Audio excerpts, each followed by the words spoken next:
25 दिसंबर 1876 को कराची की एक पुरसुकून गली में एक बच्चे की पैदाइश हुई, जिसे आने वाले वक्त में कायद-ए-आज़म कहा जाना था।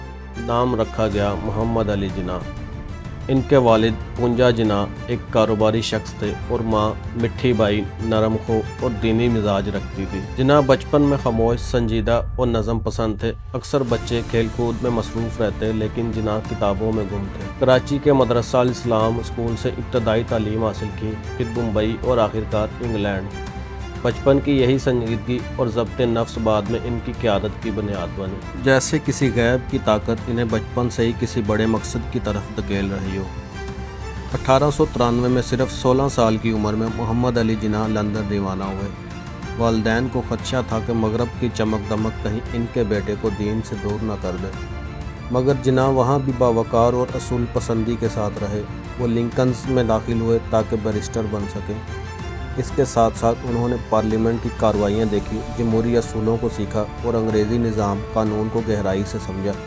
ये वो वक्त था जब वो सिर्फ़ एक तालिब इल्म नहीं, एक मुस्तकबिल के सियासतदान बन रहे थे। 1896 में वतन वापस आकर जिन्ना ने मुंबई में वकालत शुरू कर दी। इनकी वकालत में मंतक, कानून की गिरफ्त और शाइस्ता ज़बान का हसीन मंजर था। जल्द ही वो इन चंद गिने चुने वकलाओं में शामिल हो गए जिन्हें बड़े सियासी और तजारती मुकदमात दिए जाते थे। अंग्रेज़ जज भी इनके दलाइल से मुतासिर होते, मगर एक फ़र्क था, जिन्ना सिर्फ मुकदमा नहीं लड़ते थे, वो इंसाफ का फ़लसफ़ा बयान करते थे। 1906 में मोहम्मद अली जिन्ना ने इंडियन नेशनल कांग्रेस में शमूलियत इख्तियार की। इनका मकसद एक आज़ाद मुत्तहद हिंदुस्तान जहाँ हिंदू, मुस्लिम, सिख सब बराबर हों। उन्होंने कहा, मैं फ़िरका वारियत के ख़िलाफ़ हूँ, मैं सिर्फ़ हिंदुस्तानी कौम की बात करता हूँ। 1916 में लखनऊ पैक्ट करवाया, जिसमें हिंदू मुस्लिम लीडरशिप ने मिलकर आइंदा सियासी तावन पर इत्तफ़ाक़ किया। इस वक्त सब कहते थे जिन्ना ही वो पुल है जो हिंदू और मुसलमान को जोड़ सकते हैं। 1920 में गांधी कांग्रेस में छा गए। उन्होंने अदम तावन, सोल नाफरमानी और हड़तालों की सियासत शुरू की।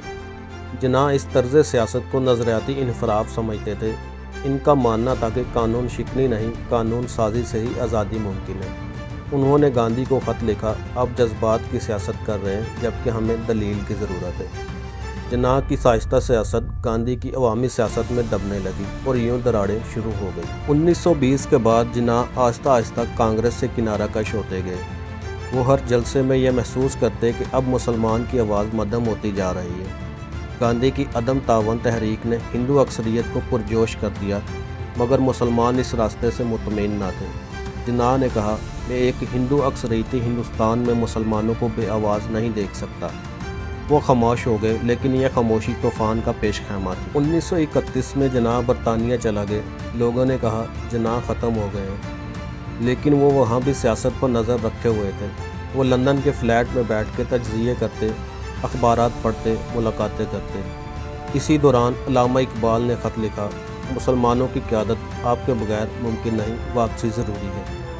यह ख़त तारीख़ का वो मोड़ था जहाँ से कायद की वापसी शुरू हुई। 1934 में जिन्ना वापस हिंदुस्तान आए और मुस्लिम लीग की क़यादत संभाली। इस वक्त लीग एक कमज़ोर, बिखरी हुई जमात थी, लेकिन जिन्ना ने इसे अपनी वलोना अंग्रेज़ क़यादत से एक नज़रियाती जमात में बदल दिया। उन्होंने मुस्लिम नौजवानों, उलमा, तलबा और ख़वातीन को भी सियासत में शामिल किया। अब वो सिर्फ वकील नहीं थे, एक तहरीक के कायद बन चुके थे।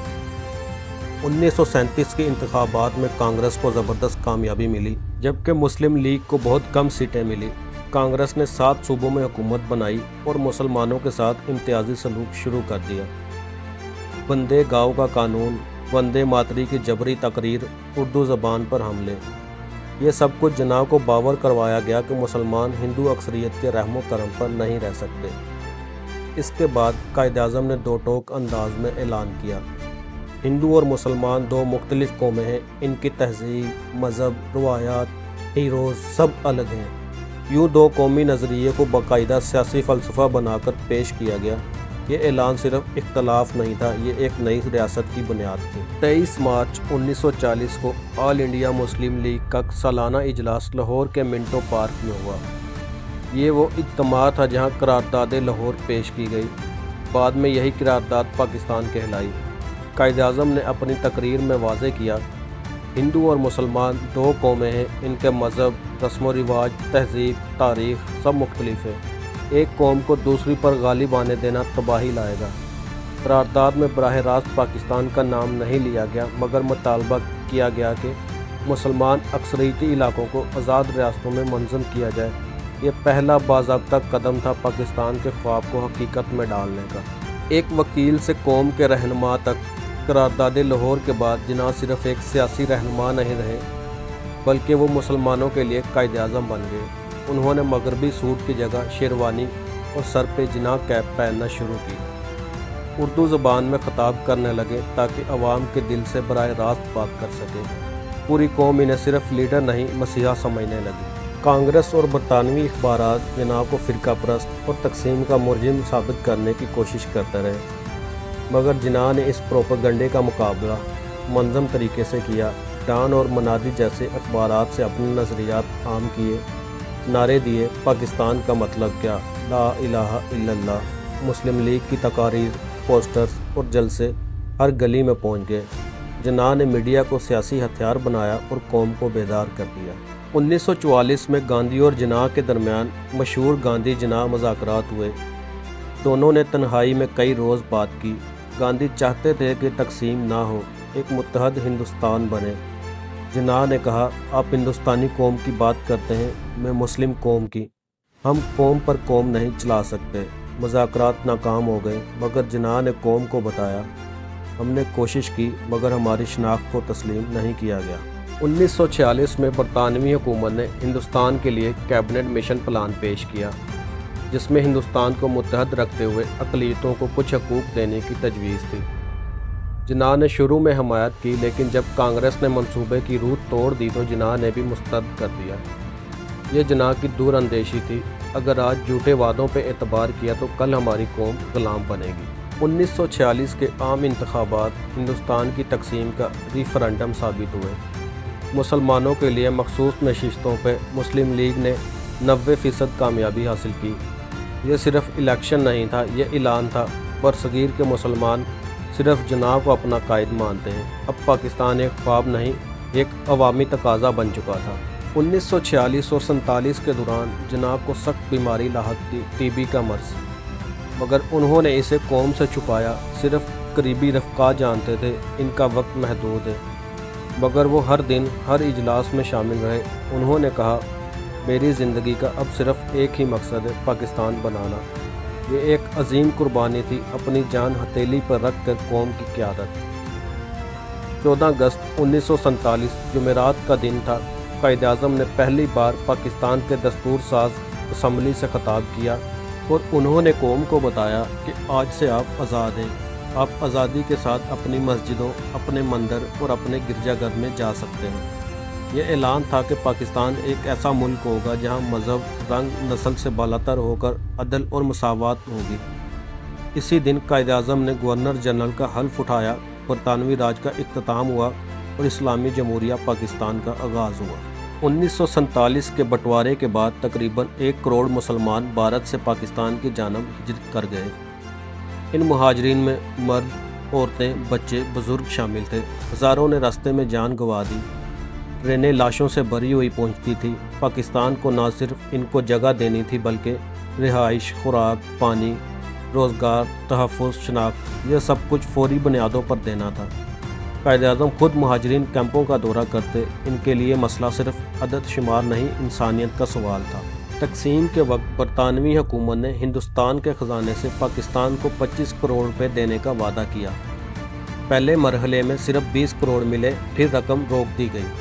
قائد اعظم نے شدید احتجاج کیا، گاندھی نے بھوک ہڑتال کی، تب جا کر باقی رقم پاکستان کو ملی۔ لیکن اس دوران تنخواہیں رک گئی، کرنسی پر شک، مالیاتی ادارے موجود نہیں تھے۔ یہ سب کچھ ایک نئی ریاست کے لیے موت کا پیغام بن سکتا تھا اگر قیادت کمزور ہوتی۔ ریاست سازی، پاکستان کے پاس کوئی آئین نہیں، کوئی مکمل کابینہ نہیں، نوکرشاہی بکھری ہوئی، دفاتر، کاغذات، عملہ سب بھارت کے پاس رہ گیا۔ قائد اعظم نے دن رات محنت کر کے عبوری آئینی ڈھانچہ بنایا، مرکزی سیکریٹریٹ تشکیل دیا، بکھرے افسروں کو اکٹھا کیا، عوامی خدمت کا جذبہ پیدا کیا۔ یہ ایسا کام تھا جسے ریت پر محل بنانا، وہ بھی طوفان میں۔ क़याम पाकिस्तान के बाद पाकिस्तान आर्मी की क़यादत बरतानवी अफसरान के हाथ में थी। न हथियार पूरे, न तरबियत, न तजर्बा। कायद-ए-आज़म ने अफवाज का नया हेड क्वार्टर बनाया। जनरल ग्रीसी से मुलाकात करके कौमी मफाद को वाज़ेह किया। अफवाज में डिसिप्लिन और हिब्बुल वतनी का नया जज्बा पैदा किया। ये सब कुछ इस वक्त हुआ जब कश्मीर में जंग छिड़ चुकी थी। रियासत के लिए दयानतदार और बासलाहियत इंतज़ामिया ज़रूरी थी। कायद-ए-आज़म ने सोल सर्विस से खिताब करते हुए कहा, आप रियासत की रीढ़ की हड्डी हैं, वफादारी सिर्फ पाकिस्तान से होनी चाहिए। इसी बुनियाद पर सेंट्रल सर्विसेज का आगाज़ हुआ। सोल सर्विसेज अकेडमीज़ बनी। बदअनवानी की कमर तोड़ दी गई। ये वही सोल सर्विस थी जिसने पाकिस्तान के पहले 10 साल संभाले।